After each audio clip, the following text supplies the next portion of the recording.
Where the hood at? This is Common to Filth Radio, episode 122. Thank you very much for listening. This is day 2 of Common to Filth Radio week to celebrate the release of Common Filth Radio, the best of 2016. Check it out, commonfilthradio.bandcamp.com. And that's not all. These just came in yesterday.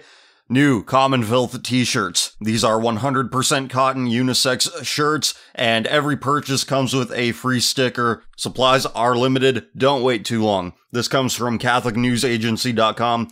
Elizabeth Smart on captor's porn use. It just led him to raping me more.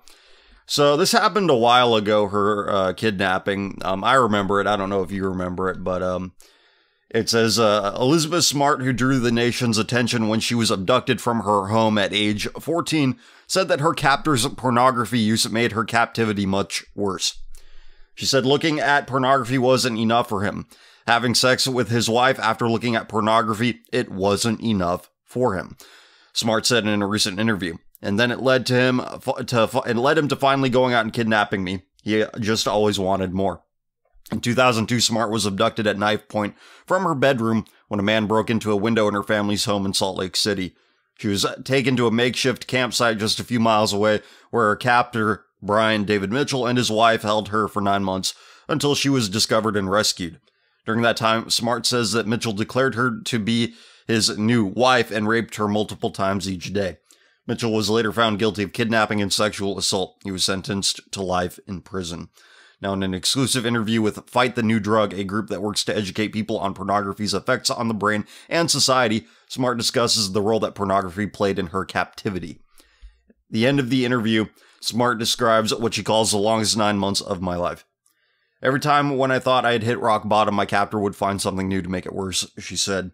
And one of those times I'd been forced to drink alcohol. I'd thrown up, and then I passed out face down. I woke up the next morning and my face and my hair were still all crusted to the ground, covered in vomit.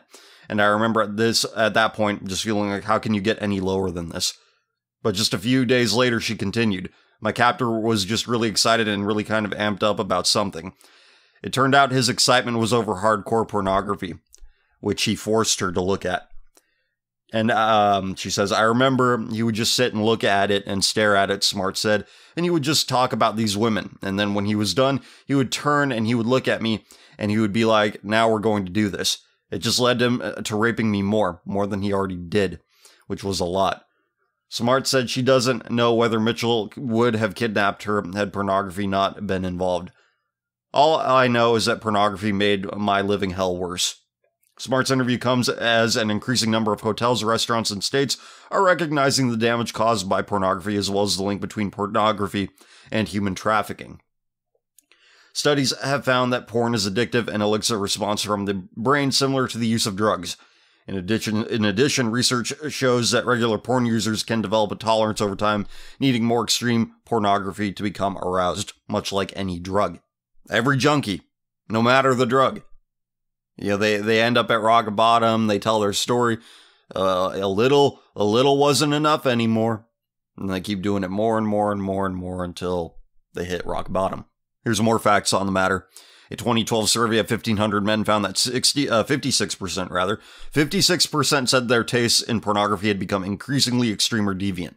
Porn users were also found to be more likely to express attitudes supporting violence against women. In her latest interview, Smart has gone on to get married, become a contributor to ABC News, and be an activist against human trafficking and pornography. Also shared the life-changing advice that her mother gave her the morning after she was rescued. What these people have done to you is so terrible, you may never feel like restitution is made, but the best punishment that you could ever give them is to be happy, Smart's mother told her. And that advice has helped make me who I am today, she said. Note, resources on recovery from pornography addiction can be found at fightthenewdrug.org. This is something I didn't know about that was mentioned in the article, so I opened this up and we're going to read it. This is from May 2014. This article was written on CatholicNewsAgency.com. Pornography faulted as a root of human trafficking.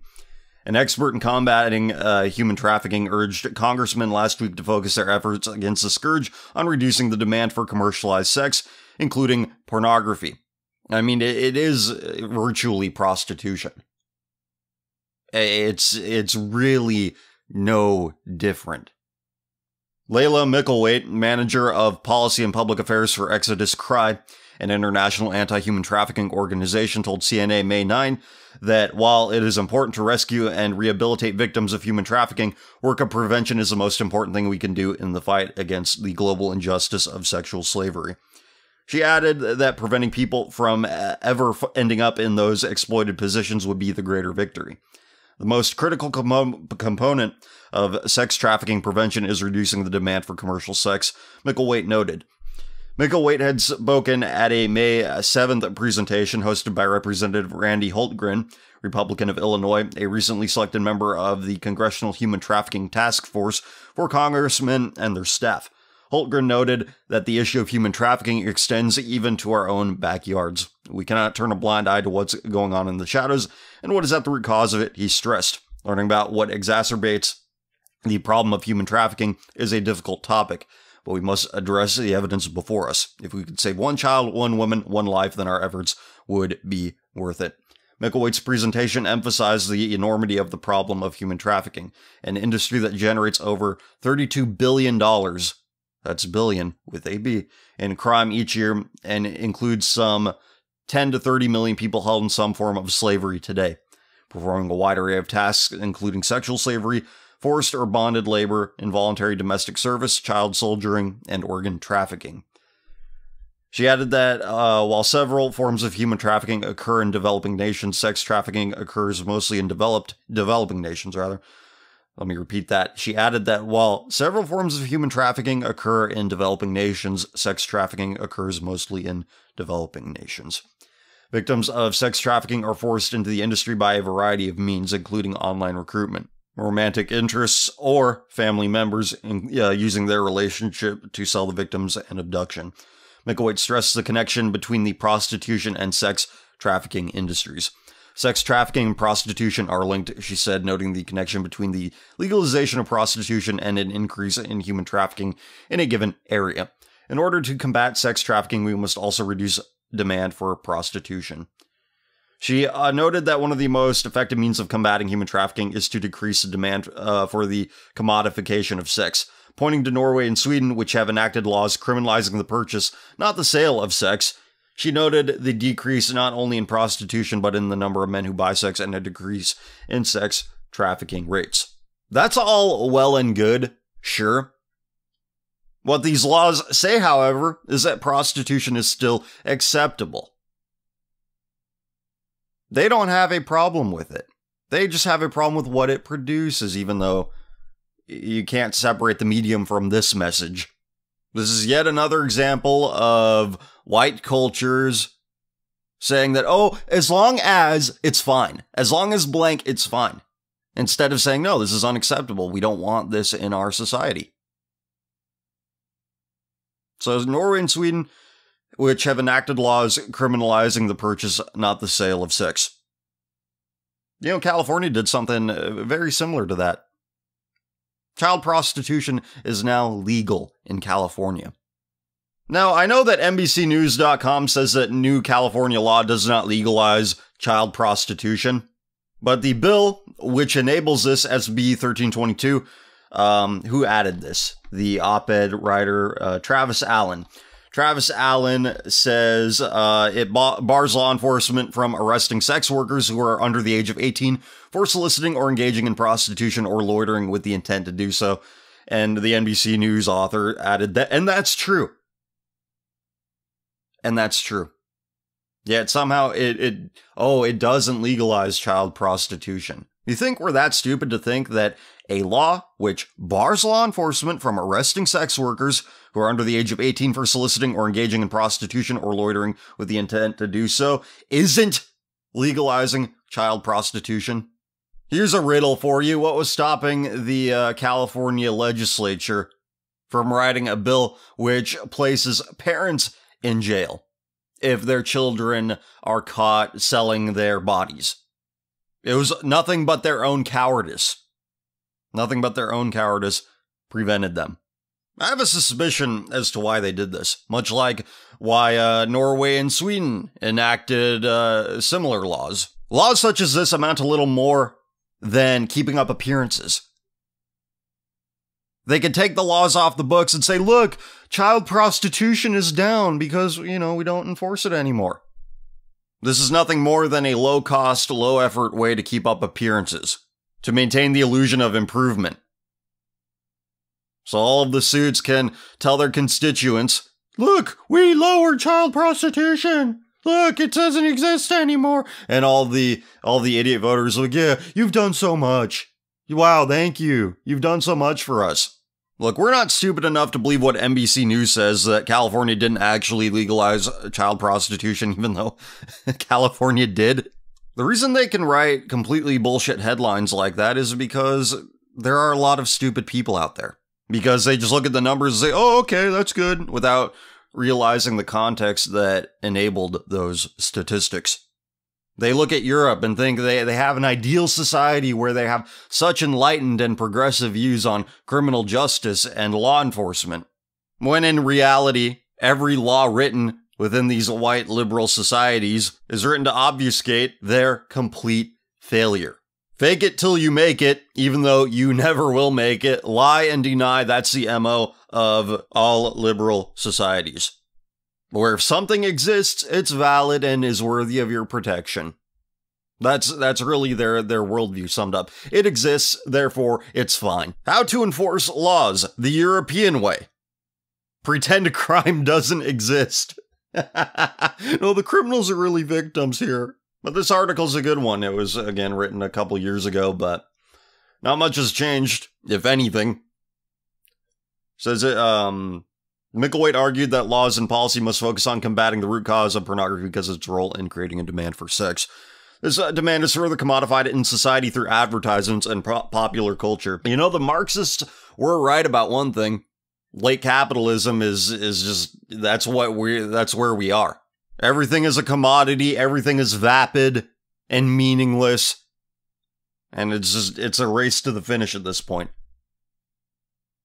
If you listen to autistic economists, they'll say that, oh, automation is a good thing. It just frees up labor to do other shit. Not realizing that the jobs that are lost due to automation are not replaced at the same socioeconomic level. Take fast food, for example, and the push for a $15 an hour minimum wage, and the subsequent automation that has sprung up in reaction to that. You get rid of the fast food workers, where are the fast food workers going? It's not like they're moving up the socioeconomic ladder. It's not like they're going to become the maintenance operators of the machines that are now fulfilling orders. Doesn't work that way. Factory jobs automated.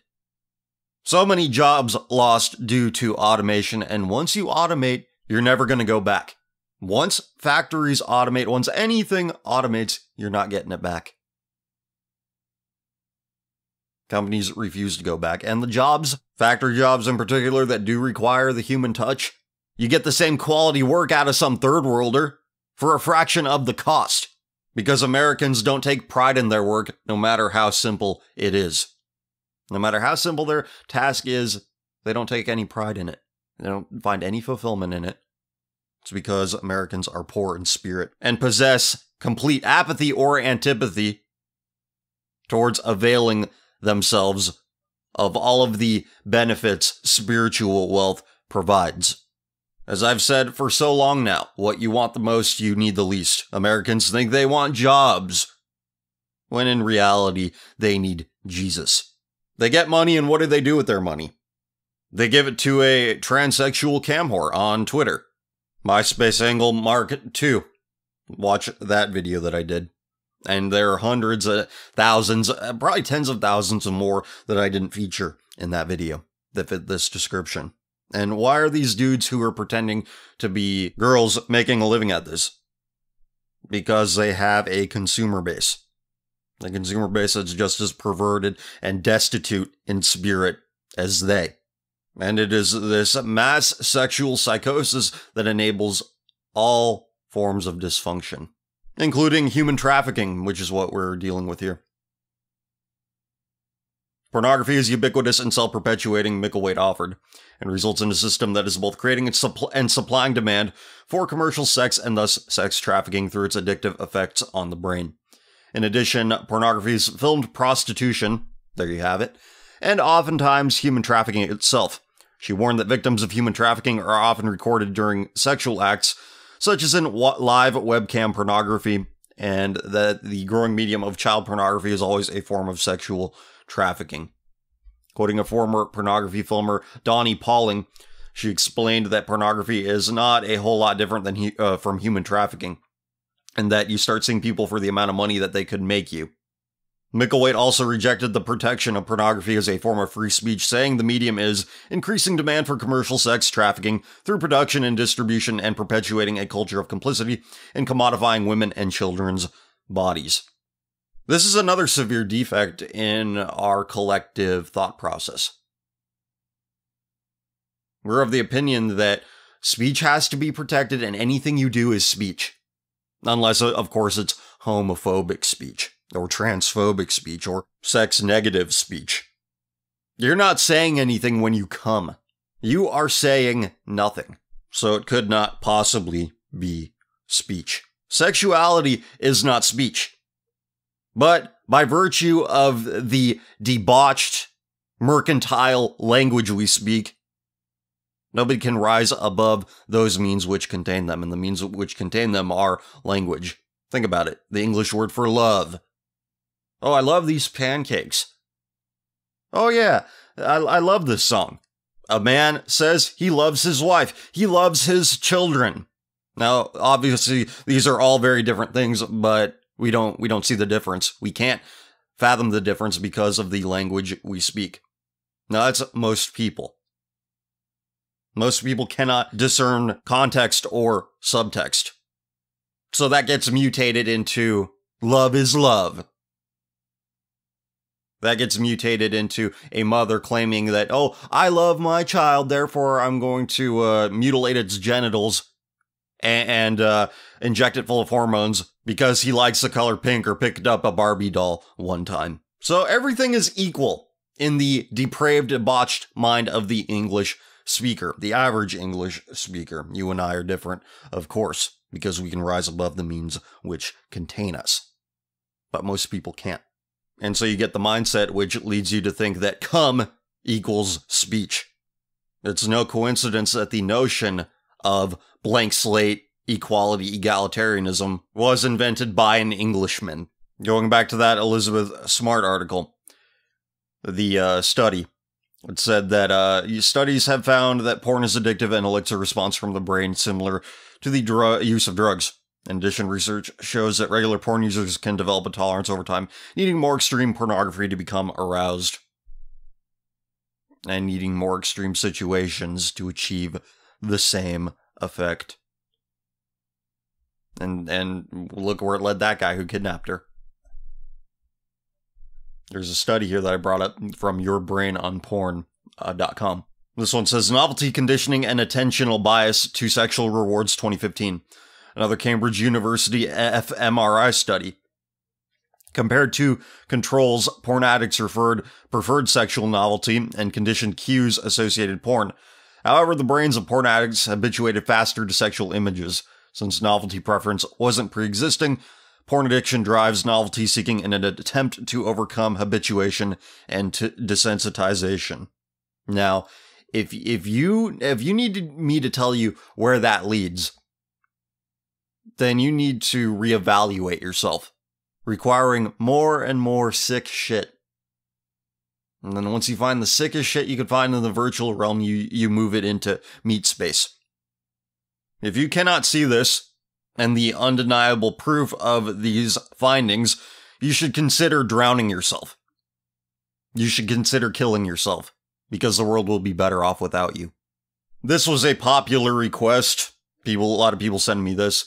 From nydailynews.com. Hidden Figures singer Kim Burrell bashed for calling gay people perverted.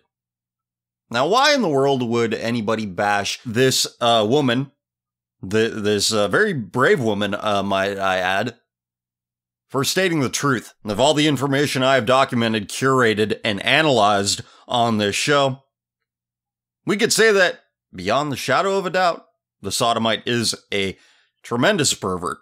In fact, he is the greatest pervert. So they say, Days before she's supposed to perform on Ellen, gospel singer Kim Burrell is facing a backlash for a sermon in which she called gay people perverted. Oh, so she's bashed for preaching the gospel. I mean, she is a gospel singer after all. Jesus spoke, Matthew 10:15. Verily I say unto you, it shall be more tolerable for the land of Sodom and Gomorrah in the day of judgment than for that city. Context here being Jesus is giving his apostles orders to go out and preach. So what he's saying in essence there is that not only do these people who are rejecting you reject the whole word, they're rejecting those under my direct command. So people who would be hostile to all of that would be sodomites and sodomite enablers. So of course it would be worse for them. But she got bashed. She called gay people perverted. That's what the Bible calls them. So she's attacked for speaking God's honest truth. A video from the Love and Liberty Fellowship Church in Houston shows Burrell, 44, preaching about the perverted homosexual spirit. The spirit of delusion and confusion, it has deceived many men and women, she said. You as a man, you open your mouth and take a man's penis in your face, you are perverted. You're a woman and will shake your face on another woman's breast, you are perverted. Now, this is a black woman, so I'm sure all of the sodomites who take a keen interest in whites because white societies are the only ones that protect their depravity will screech about this woman attacking white culture or some shit.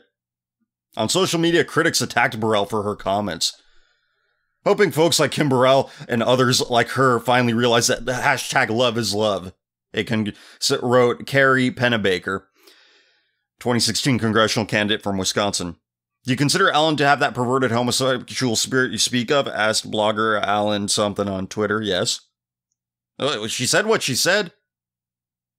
Amid the backlash, Burrell recorded a Facebook video to deny that she said all gays are going to hell.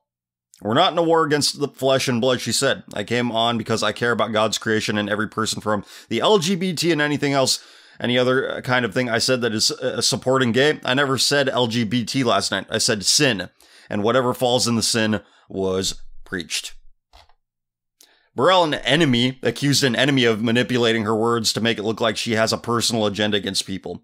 I love you because God loves you, but God hates the sin, she said, while denying the attacks were personal. Who gives a fuck if it's personal or not?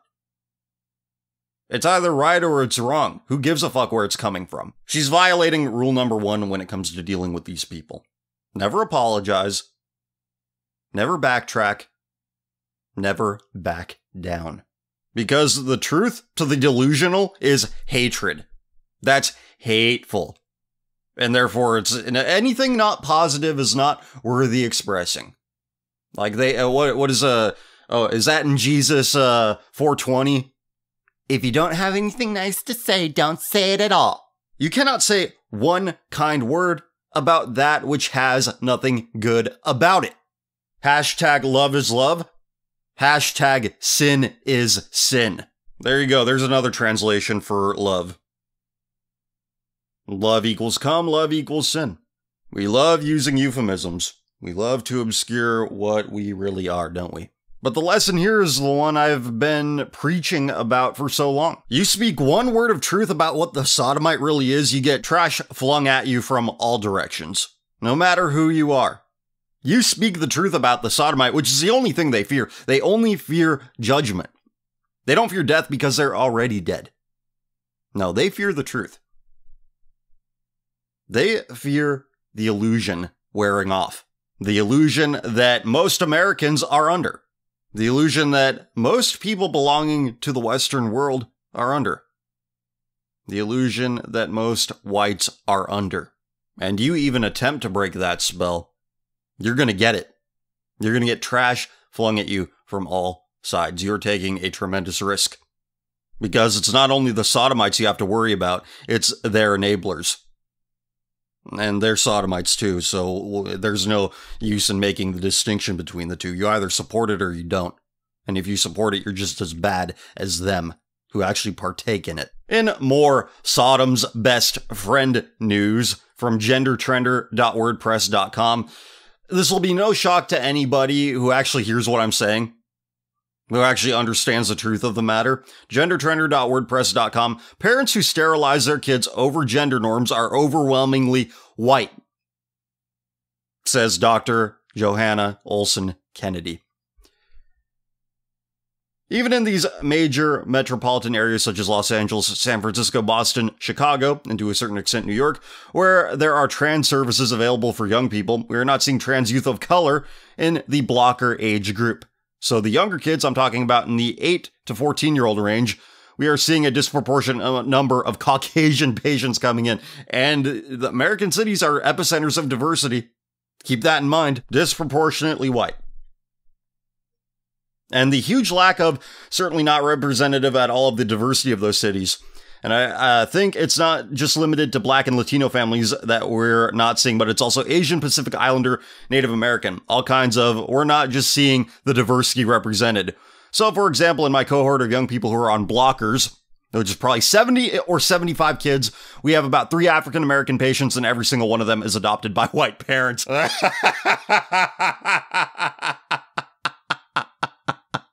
You know, this is why the Hebrew Israelites call white people the devil on earth, the devil incarnate. Because this is what they see. This is what they see white people doing to blacks who are under their direct care. Continuing in the caption of Dr. Olson Kennedy, the caption it says, she just wants to help you sterilize your kid. She says, we have about 14% of our kids that are of Latino origin. They are not adopted, so they are coming from their primary families of origin. But that's still massively unproportional compared to, disproportionate compared to there being 50% of Los Angeles being Latino in heritage and ethnicity. See, the thing about Latino, though, is that most Hispanics have a not insignificant portion of their genetic makeup being European. So maybe they're like 38% European, and then that translates into 14% of tranny kids. And then she also says, and let me tell you why I think it's so critical. It's not news that people that are at the highest risk for violence and death are trans women of color. Yeah, because they're all in the sex trade. They're all dealing with the lowest of the low. They're all dealing with humanity's reprobates. Garbage in, garbage out, dummy. Birds of a feather, bitch. Crazies hang out with crazies, and crazy shit happens to crazies. Oh, I'm supposed to be so sad that you get the company you keep? You get the inevitability of that? Fuck you. Boo-hoo, they're identifiably trans, therefore. Yeah, a nutty crossdresser who thinks he has a vagina when he really has a penis. He's not seeing reality. All right, so he's not going to be the best judge of character. He's not going to keep the best people around himself. It's that simple. You stupid fuck. She says, what makes them at risk is being identifiably trans. The opportunity to be blocked and not be identifiably trans. It's a conundrum, right? So she's derailing the lives of these 70 or 75 kids by her estimation. And the vast majority of them are white. Oh, but they get killed because, people just want to... It's like, you understand that it takes a lot. It takes a lot out of a person to end a human life. People who kill people have nothing inside. All right, they're gone. They're gone themselves, which is why they feel no remorse, which is why they would be of a mind to kill somebody. You see a dangerous pervert, you want to avoid them. If you're of a sane mind, if you have all of your mental facilities intact, you want to avoid them. All right? You can't kill them and avoid them at the same time. All right, so these are 2 different things we're talking about here. This mindset, this nature is currently being bred out of us, but there's still a good chunk of people who have this instinct about them. They want to avoid perverts and weirdos. They don't want to get any crazy on them. All right? You can't kill and avoid it at the same time. Most people want to avoid it. And the people who don't want to avoid it, who would be of a mind to kill somebody, they attract the company of perverts because perverts have a death wish. They put themselves in dangerous situations because they want to be put out of their misery. And there you have the reason why they get killed. It's the company they keep. So the racial angle to this is something we can't ignore, because this is what whites are doing. Right here, straight from the devil's mouth. Straight from Dr. Olson Kennedy's depraved, demonic mouth. I said that whites are very concerned with keeping up appearances, and somebody in my comments said, well, Asians are too. Here's the difference. With Asians, if you're an embarrassment, they'll just pretend that you don't exist. If you are a shameful thing, they'll pretend you don't exist. Disowned. Bye. Bye-bye. With whites, if you're an embarrassment, whites will convince themselves that, oh, you're not actually an embarrassment, it's society's fault that they view you as an embarrassment. There's nothing wrong with you, so they'll expend all this energy in convincing that this dysfunction is actually function, that this is actually a good thing. So everybody keeps up appearances, sure, but it's a difference in treatment. And here's the difference in treatment. You see it. Proof is in the prescriptions. Let's see. Her name is Olson Kennedy, so we're going to go Olson. Olson surname. Swedish. Kennedy, I think I already know what Kennedy surname, where that comes from. Irish and Scottish. So I was right, just wanted to make sure.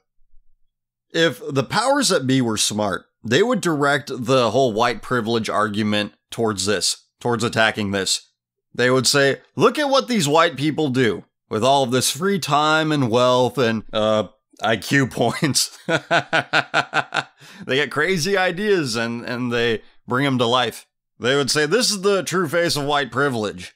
A bunch of honkies with too much money and too many bad ideas and nobody to tell them no. Nobody to say, no, that's a bad idea. That's really stupid and destructive. And what do these honkies with too much time, money, too many bad ideas do? They adopt black kids. Or other assorted people of color. Whitey adopts children of color to turn them into child transsexuals. That's where they should go with it, because it's true. So I don't have a question and comment thread on the Reddit, Commonwealth subreddit rather, for this week, because, well, it's only been a day, and, you know, that'd be kind of overkill. Maybe I'll have one for the episode 123. We'll see what happens, but instead of that, we're going to read some submissions done that aren't in the question and comment thread. And you can contribute as well if there's a news article you think is interesting. And I think this one's very interesting. This one, the title of it is, Medical Doctor Points Out Gay People Have Sicknesses That Are Not Supposed to Exist Anymore. Journalists and millennial med students cry homophobia. Yeah, they're reviving diseases thought to be eradicated since antiquity. That's how filthy these people are. So there's a couple of links in this thread. I will read through them. This is an image, it's a translation from French. And this is a French medical student or doctor, either one. They say, I just grazed a medical error. As a substitute, I had a patient who came in for what seemed to be an anal fissure. All the symptoms were there. So I sent him to the gastroenterologist who set up an operation. The thing is, the patient was a homosexual. Not a diva-like homo with overplayed manners, more like an everyday fellow. I get it. Oh, they were gay, but they didn't act gay. I understand. So I didn't see it coming, and it wasn't in the file, so I didn't dig further. The pre-op summary brought VRDL TPHA very positive. And what these mean here, VRDL is a venereal disease research lab test, and the TPHA is a syphilis test. And then this individual goes on to say, actually, his anal fissure was a syphilitic canker. I didn't imagine this could happen at this specific place. Finally, a bit of doxy and his anal fissure was healed. If he had been operated on, I would have been in a pickle. That will teach me. I thought syphilis was just a sickness of the past, that VDRL, TPHA were just exams that we asked out of habit but were useless. Actually, they're not. And then somebody posted this to their Twitter account saying, this is homophobic. And their direct response was, hello, the ordinary homophobia on doctor's Facebook group. So I guess that means casual homophobia. So, and it's captioned with, noticing that homos have illnesses that are not supposed to exist anymore is homophobic. And the rest of the OP here says, but when you see who's whining vegan, lesbian, yada, yada, yada, the person who whined about the casual homophobia, basically stating facts that homos revive diseases that shouldn't be a problem anymore. You understand why the medical field is getting into a shithole as well. tomorrow your doctor will probably be a drug-addicted homo. Well, yeah, the Hippocratic Oath has really laid the groundwork for that. Anyone who tried med school or is in the field can confirm how decadent the new generation is. Yeah, I heard a story from a guy once. He treated a homosexual whose anus kept getting infected because he had an anal piercing. Doctor says, you gotta remove that. That's what's causing these infections you're getting. The homo says, no. You're seeing Western medicine descend into third world status by virtue of who the patients are. Who don't actually want to be cured, they just want to, just continue on living the same life as they normally do. They don't want to prevent anything. They just don't want to be judged. And so that's who the patients are. The medical field will adjust to what their patients are. And not only that, the medical field will adjust to what their doctors will be. Because people who are of a mind to tolerate the academic environment for that long, I don't think can be trusted.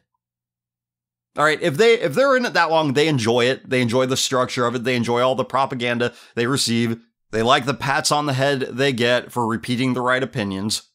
So the sodomite lobby and all of the LGBT allies are responsible for the downfall of Western medicine. We're on the fast track to third world healthcare, and nobody is of a mind to stop it. Sodomite acceptance and proliferation of sodomitic behavior is the telltale sign of the end of a civilization. And here's why. Among the other multitude of reasons, here's why. They don't want to be judged by their healthcare providers. So they'll demand that hospitals rewrite their codes of conduct, their methods of treatment, to acquiesce to the insane sodomite demands. What's next? Now, here's a good one. Sex robots, and no one thinks it's strange. Okay, fairly short article about sex robots. I can already see there being child sex robots manufactured to help the good pedos mate. All people care about in the comments is cummies. Oh, here's a good one. Physically, the robot would probably have shiny long hair and an hourglass figure, perhaps a 25-inch waist, if not smaller, and C-cups, if not larger, and be completely subservient. And if men have access to a quote-unquote woman that fulfills their needs more efficiently than the average woman, assuming that future generations are going to value efficiency as much as we do, wouldn't this threaten real-life relationships? The short answer to all these questions is that sex robots are a lot more complex than that. Here's one way to look at it. Almost all of the questions above have an underlying heteronormativity. You're talking about the end of civilization, end of life, death, and you're worried about the underlying heteronormativity.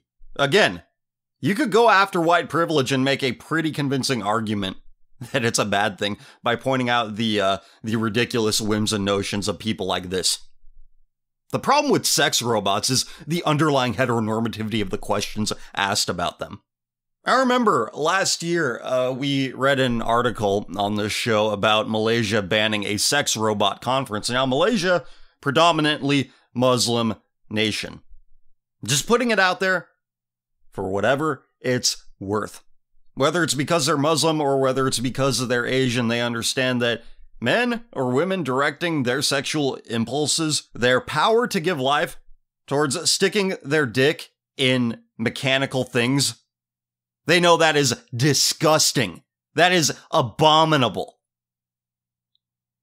So they banned the sex robot conference in Malaysia. But what do? We address the very valid concerns that, and questions from those concerns. We ask these questions about sex robots, and we get scolded for underlying heteronormativity. You have a perfectly valid concern with what sex robots will enable. That's heteronormative. You need to check your heteronormative premises. This is beyond parody. There's something within you that wants to view your fellow man in a, not the most negative light. You want to think that there's something within them, something honest, something true about them. Then you read shit like this. People are bad, but, sometimes there are things that surprise me. The problem with, this is a heteronormative question. Sex robots are a lot more complex than that. No, you're encouraging perpetual masturbatory habits. And we understand what that does to a society. But do these people? We're like, oh, well, we just need to try it because it exists. We can, therefore we should. Here's a good comment. Sex robots sound very suspiciously like a certain technique used to eliminate insects. What's really sad is the farce of roboethics had to actually discuss whether or not sex robots should disable themselves after a certain amount of daily use, can only be used for 1 hour a day, for example, to prevent people from dying from exhaustion. However, maybe the billionaires that invent these things are onto something. Anyone with half a brain knows that VR makes you retarded, and the sex robots will make you go sterile one way or another. Yeah, this is a puzzling aspect of the elite's plan for global depopulation, because you think more people, more money, right? Well, if you just let population grow as it normally would, then you have more wars, more competition for resources, which, it sucks, but that's the way of the world. That's how it goes. And you know what? It's a lot better than the alternative. See, their agenda is widen the tax base, lower the population, so there's less global conflict.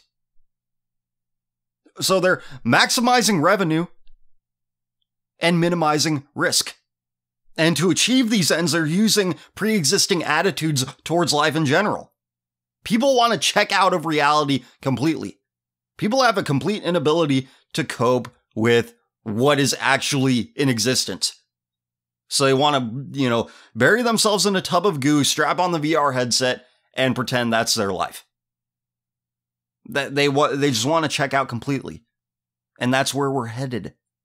They're not selling anything the general public is not demanding. And that's the saddest part. It's our fellow man that is sealing this fate for us.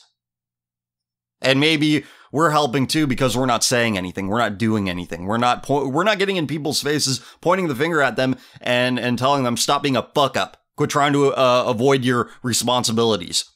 Are we telling people the truth when they're on the wrong path? Or are we just enabling them? Are we enabling their travels along that path?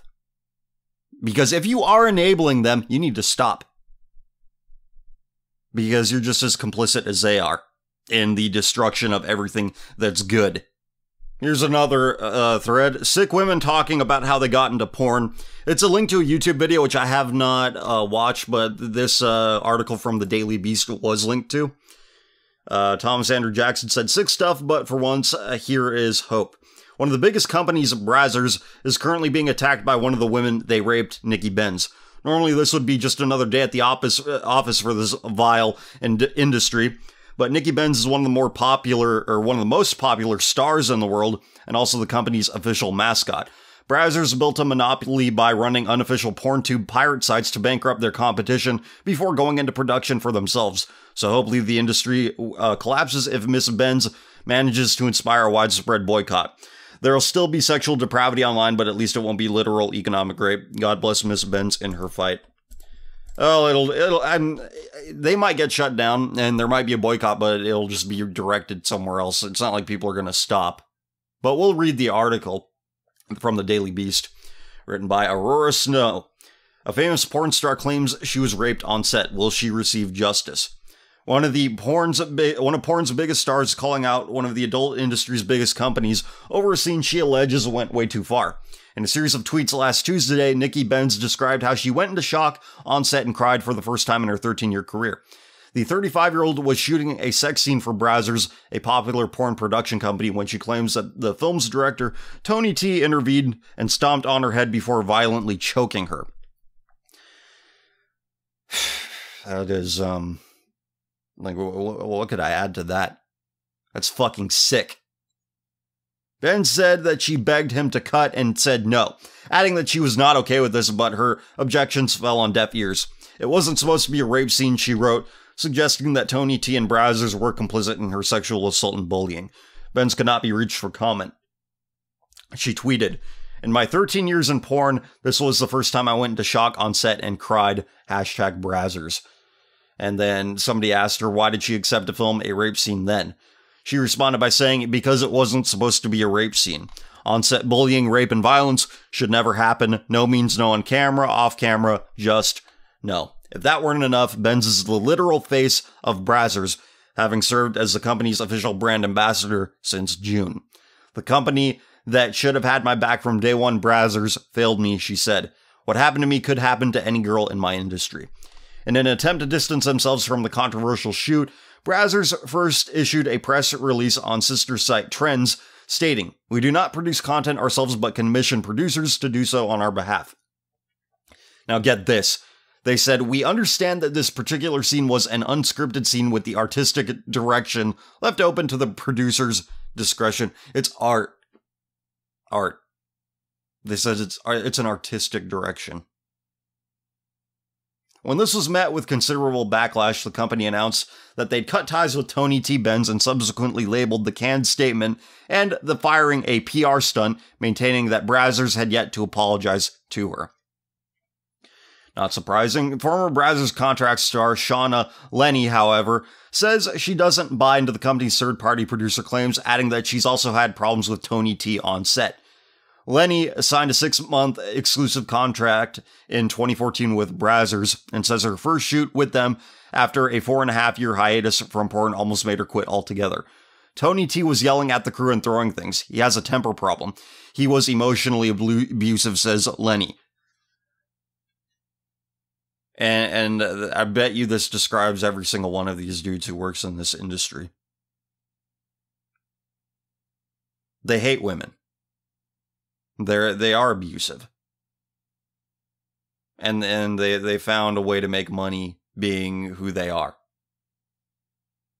Abusive rapists. She said, "I told the production manager at Brazzers what happened and it just seemed like that was normal. That was just how Tony is, and everyone had to deal with it." Lenny alleges that she's been speaking out about this for 2 years, but no one was listening. She felt like Brazzers didn't care about her well-being as a performer. "I never got an apology. The most I got from Tony T was, as we were leaving the set, he said, 'I don't think you're ever going to speak to me again,' and I said, 'I probably won't.' He knows. I was told by a crew member he won't stop until someone stands up to him." Tony T could not be reached for comment. Adult actress Jen Padova recalled what it was like working with Tony T back in the mid-2000s at a time when rough scenes were so normal I didn't think anything about it being borderline abusive. That's what she said. Padova says there was an uneasy vibe the first time she performed with Tony T, recalling his frustration as he got more aggressive throughout the scene. When she didn't give much of a reaction to the rough treatment during those years, Padova says she wanted to develop a reputation for being a good, reliable performer so she'd keep getting hired. "I was being business savvy," she says. "I wasn't concerned about someone being too aggressive or taking it personally, but now I'd put my foot down and say this is a no-no. As a former porn star, I've done scenes that were so brutal and I could barely drive home. I'd spend the next day curled up in a ball on my couch." Oh, wait, this is the author of the article saying this, so... Okay, so this is her account. So she says, "As a former porn star," the author of this article says, "I've done scenes that were so brutal I could barely drive home. I'd spend the next day curled up in a ball on my couch, not wanting to move, unable to eat because everything hurt so much. Some of those scenes were with Tony T. I never blamed him at the time because I knew it'd be rough, and I assumed that's just how porn was. That's how a lot of women thought back then. We accepted the status quo without knowing we shouldn't. Complaining meant risking your job. We said we were empowered women having sex for money, but were we really? Sometimes, sure, no, never. Never! Male performers aren't the only ones taking things too far. Certain directors have reputations for preying on unsuspecting newbies, coercing them into sex with promises of future work. Your entire industry is predicated on recruiting abuse victims. On recruiting vulnerable, stupid young women who think that, sex is speech, it's artistic. I'm so empowered, and look at all this money I'm making. And you're surprised that this industry attracts abusive, rapist pieces of shit. You think that you could separate the two? Fuck you. Fuck you if you think that. It was a well-known director for a big company. I was only a few months in, so I didn't know how to handle it, says adult actress Tara Lynn Fox. It was 2009. It was on set after my scene. The director lured me into the other room. I froze up and didn't try to stop him because I was scared I wouldn't get paid or not get hired again. That was the first time something like that happened to her, but not the last. The few people Fox confided in told her to keep quiet. Years later, one of the directors even apologized. As for Benz, she left her friends and fans with the following message. No means no, cut means cut, and me telling you I'm not okay with any of this should be taken seriously. I should not be beat down. It's not okay. Not okay. Everything's just okay or not okay. Not abominable, not disgusting, not vile, not abusive. It's either okay or not okay. Referring to any sick, disgusting, abusive thing as not okay makes it sound like it's something trivial. Like it's no more or less annoying than being the victim of a salt shaker prank. And they don't stop coming. Canadian depravity is like Energizer batteries, also submitted to the Common Filth subreddit. Hateful graffiti removed from doors of some school. Is that what it is? From cbc.ca. Hateful graffiti removed from doors of Lord Byng Secondary. Parents and community upset and Trump-inspired groping messages. You know what the graffiti said? There's only 2 genders. That's hateful. That's hateful.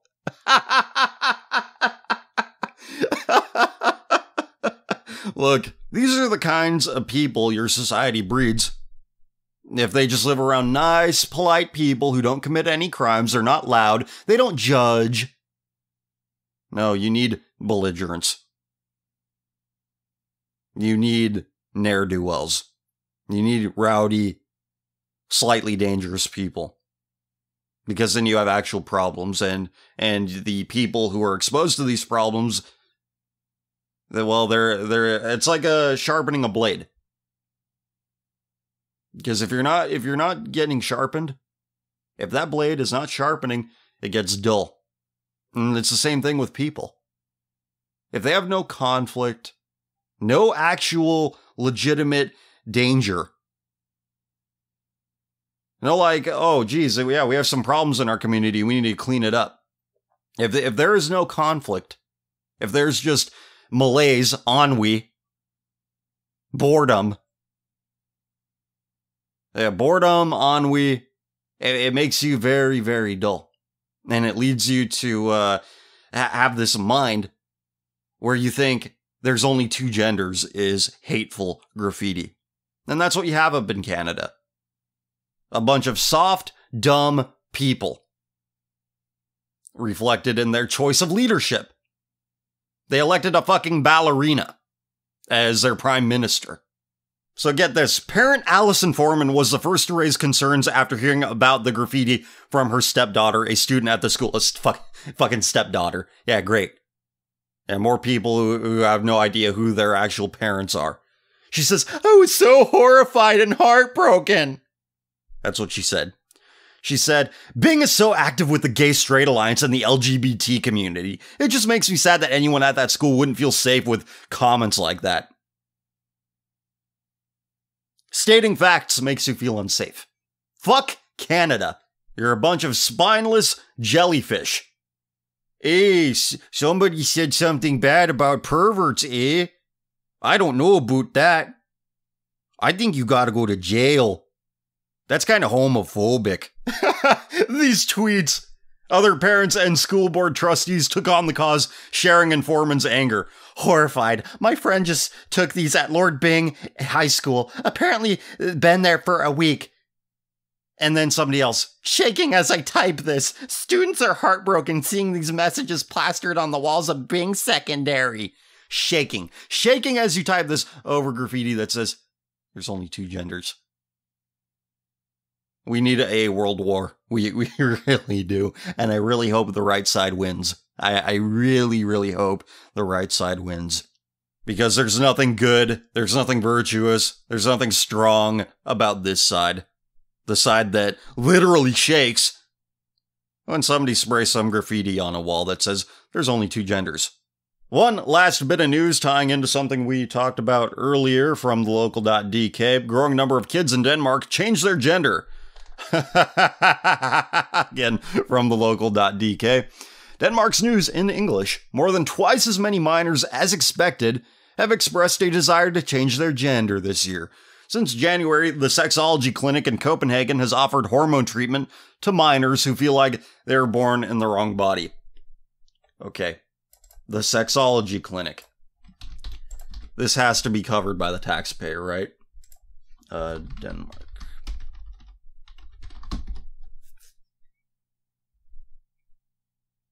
Waiting for surgery puts transgender people, and this is from the cphpost.dk. Waiting for surgery puts transgender people in Denmark under extreme pressure. So there's a waiting list for this shit, which means that the demand is high for it. So since January, the sexology clinic in Copenhagen has offered hormone treatment to minors who feel like they were born in the wrong body. The clinic anticipated that around 50 minors would take advantage of opportunity to change their gender, but that number was surpassed in just 6 months, and the annual estimate was increased to 130, news agency Ritzau reported on Wednesday. If memory serves me correctly, Denmark is the second most adulterous nation on the planet, with 46% of married people having an affair, and that's the amount that admit to it. And also in Denmark, you have a bunch of single moms. Here you go. Here's white people single motherhood. Is it okay? There are some people who said yes, it is. It is fine. In Denmark, children as young as 12 can receive hormone suppressors, also known as puberty blockers, to stunt the growth of sexual organs and suppress developments like facial hair for boys and menstruation for girls. The effects of the blockers are reversible. Once minors reach the age of 16, they can receive full hormone treatment that is largely irreversible. The demand for gender changes among children does not come as a surprise to LGBT Denmark, the National Organization for Gay, Lesbian, Bisexual, Transgender, and Intersex People. The large number of requests in the Nordic countries is because we have been very late in starting treatment, spokesperson Linda Thor-Petersen told Ritzau. Many more children can now get help to clarify whether they want treatment and receive the treatment at a time when puberty hasn't harmed them. Wait. Puberty harms? It hormone blockers and genital mutilation surgeries. That's not harm. Only in pervert white people fantasy land is something so morally abhorrent possible. Let me repeat that. Genital mutilation harms. Hormones and genital mutilation, that's not harmful. That's how it goes in the Nordic countries. And some of these people have the nerve to bitch that brown people are outbreeding them, when this is what they're doing to their own demographic. I'm going to read that again. Many more children can now get help to clarify whether they want treatment and receive the treatment at a time when puberty hasn't yet harmed them. That is one disturbing choice of words. But it tells you everything you need to know about the culture of this region. They crave death and destruction and will stop at nothing to embody it. Peterson said that the onset of puberty brings changes on the body that can make it much harder for those who want to change their gender. You can't fucking do it. All right, words have gender, people don't. All right, so what you're left with is sex. You can't change your chromosomes, dumb fuck. All those IQ points, how do you use them? Well, you find a bunch of mental cheat codes to rationalize this shit, rather than just saying what's simple, what's true, and living by it. No, you know so much better, don't you? Alright, let's end this somewhere else. I got this nice note from a listener here that I'm going to read for you. It says, on NPR this morning when interviewing a young classical musician, she describes her bass playing as orgasmic, like a hard orgasm. That's that's what the musician said. And later the interviewer asks if she only has a relationship with her one bass and he stutters on this a bit, but it's suggestive, and she finishes for him. She says, or am I polyamorous? Ha ha ha ha. They all pleasantly and knowingly laugh. As you know, you're the only one saying this stuff, and when I've written things complaining about how the fringe vapid sickos are being allowed to create their counterculture mainstream, America, all of it pretty much celebrates or shrugs it away. I'm called crazy and negative every single day for over a year because I say this isn't just fringe. More and more depraved and disintegrating fringe desires are being legislated and being woven into the fabric of our modern norms at an alarming rate. But they don't want to see it. They get flabbergasted over news items. Then I reiterate what I've said all year and what you eloquently opine on daily more than anyone else, period. But then I'm being paranoid. I'm being negative. I'm allowing the pervs to win because I'm thinking about them and what they and what we all are doing to ourselves and to the future. It's amazing. Truly 99% of people don't care. 99% don't care. Don't want to know. And now I see why the apathy you speak of makes it easy for the masses to allow themselves to be ruined in a host of ways. Thanks for the work you do. I'm not your demographic for a lot of reasons, probably, and yet you speak of so many things I've always inherently revolted from, even growing up in Massachusetts. I saw dissipation in the liberals around me, my own family in particular, and I mostly learned from their mistakes. I sought refuge in books and culture and art, and God, despite being raised a humanist. But I have a long way to go towards self-discipline and my relationship with God. I was affected by the things I allowed to be taught to me as a kid about secularism, softer feminism, quote-unquote softer feminism, population control, and gay rights rather than gay agenda, so your work is an amazing tool in the daily task of unlearning the propaganda fed to us daily. The point with your work, I think, is one doesn't have to be a mirror image of you. You're not an idol to project worship on. You're observing reality and commenting on it, and referring to tools you use to try to live a better and more meaningful life, and I appreciate it. Happy New Year. Well, Happy New Year to you too. This is a really good message, and don't let the masses get you down. Yeah, like I said, people, they know about these things. They know about all of this horrible garbage that we accept, but they identify with it. The only thing they have a problem with is someone judging that sickness. And once you judge, once you make any observation, they'll blame you. They'll blame you for creating the problem. It's insane. But just keep this in mind. They're saying that out of panic. They're not saying it because they know who you are. They know where you're coming from. They've analyzed you. No. They're saying it out of panic. They're trying to find a rationalization that will make them feel better because they know that you are correct.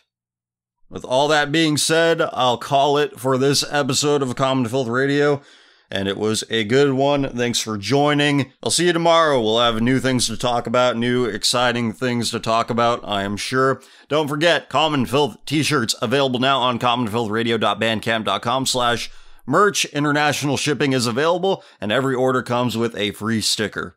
And of course, Common Filth Radio, the best of 2016, available now. A bunch of exclusive content on there. 23 hours of total content. It's an insane amount of stuff, and it's all fantastic highlights from the year that was.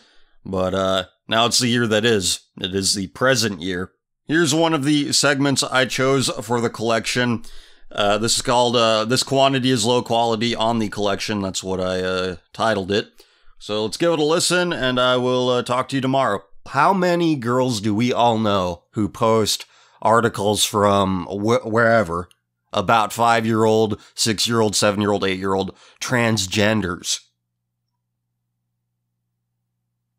How many people do we know that are like, oh, this is really good. So much this. How many people do we all know like that? We know a lot. They are the walking dead. They are the living dead. Why do you think that show is so fucking popular? People relate to it. How many of our friends, how many of our family members mistake death for life? And are you going to make that same mistake? There's something I think about often. I think about how things could have turned out differently for me. different people I could have aligned myself with, different friendships I could have made, different lines of work I could have pursued. I think about it, and I think about where I could have ended up, and I could have been on the other side of that. Oh, I post articles of transgendered kids on Facebook, about transgender kids rather. I could have ended up on that side, being friends with, marrying a woman who's all into that. Like, could you imagine living that kind of lifestyle where you get dragged to dinner parties full of people who live alternative lifestyles by your wife who you let make all your decisions for you? Could you imagine that? Maybe some of you do live that life and you're listening to this because you need it. It provides a contrast with the complete void you live in, that you live and breathe and walk through every day. Maybe some of you have made those bad decisions where you have the worst people in your life. How many of you are dating girls? How many of you gentlemen out there are dating the ladies who are into that kind of shit? Who are into alternative lifestyle shit, and they're a real passionate advocate for it. I can't imagine that kind of hell. I can't imagine the white urbanite hell you live in. Maybe you know some people with Bernie Sanders tattoos. Maybe you know a few trans people. I get those comments all the time. I'm this, but this is that. I'm this, but I find this that. And I read them. I read them. That's the worst part. That's the worst part about all this. Seeing shit people type without thinking. They're just acting on some strange impulse that I don't know where it comes from. They're talking about, oh, I'm this, but da-da-da. I got one from like this 13-year-old kid. You're just as obsessed with gender. I'm non-binary, and you're just as obsessed with gender as Tumblrites, Tumblrinas. What the fuck does that mean? You know the name Tumblristas, the video series I do here? That was a name chosen very carefully. And most people haven't figured it out. Maybe I'll talk about that. But there's some historical context behind that name. I'm making a comparison. But those kinds of comments from these 8, 9, 10th grade dipshits who are enabled by their guidance counselors, and they have an after-school club telling me this, that, and the other thing. Those piss me off. And they think that what you're doing is an obsession. Like, you're obsessed with gender. That's obsession. Figuring out how each sex views reality and how the sexes interact with one another, that's an obsession. Realizing the importance of man and woman. Behaving like men and women. That's obsession. But what do I expect from a generation, multiple generations of spiritually and morally lobotomized white kids? I mean, I shouldn't expect anything more, but I do. That's my fault. What do I expect from those who get their ideas about femininity and masculinity from browsing the respective clothing sections at Target? I've grown, ain't I? The skinny nigga with the fro to the slightly bigger nigga who's a killer with the flow. Went from YouTube beats and SoundCloud, nigga. The only difference now is that I found Twitter. Fuck it, it's struggle rap, man. They never see the trouble that I'm going through. The way I sing, they think I live in bubble wrap. Fuck all that, even though I'm on some poppin' shit. With my niggas as my witness, I'm a nigga who can spit. Don't believe me? Overlooking my potential, I'm that poet to a phone, that poet was to a pencil. My mental is similar to that of a lion, and I'm the king of